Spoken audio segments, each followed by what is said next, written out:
ولی وقتی از لحاظ درونی ذهن ما قوی باشه، هیچ کدوم از اینا نمیتونه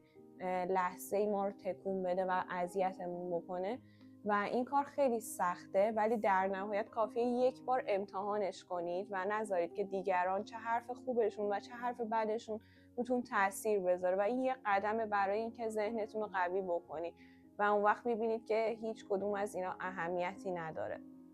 و حماقت محض به نظرم اگر که شما بخواید دنیای درونتون رو به خاطر دنیای بیرون به هم بریزید.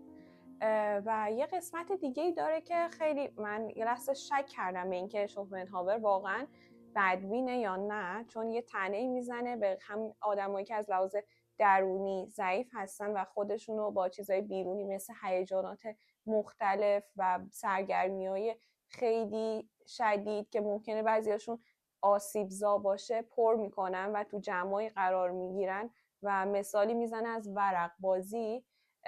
که میگه وقتی آدما دور همدیگه جمع میشن به جای اینکه فکر مبادله کنن با همدیگه ورق مبادله میکنن، چون فکری ندارن که با هم مبادله کنن. اون لحظه اینطوری شدم که نکنه واقعا شوپنهاور بدبینه، چرا باید نسبت به یه بازی انقدر احساس منفی داشته باشه که در نهایت جلوتر اصلاحش کرد و گفتش که بعضی موقع این ورق بازی یه جاهایی به نفته، چون بهت یاد میده تو زندگی وقتی داشتی همه چیزتو از دست میدادی، حالا با اون ترفندایی که بلدی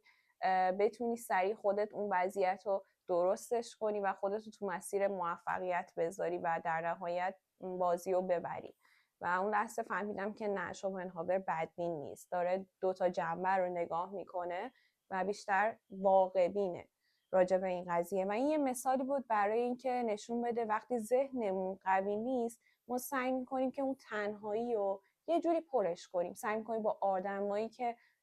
ممکنه که در از لحاظ ذهنی با ما مچ نیستن دورمون رو با اون آدما پر کنیم، باهاشون بیرون بریم یا یه سری سرگرمی‌ها باهاشون داشته باشیم. در واقع ما یه لحظه نمیتونیم با خودمون تنها بمونیم و راجع به خودمون فکر بکنیم.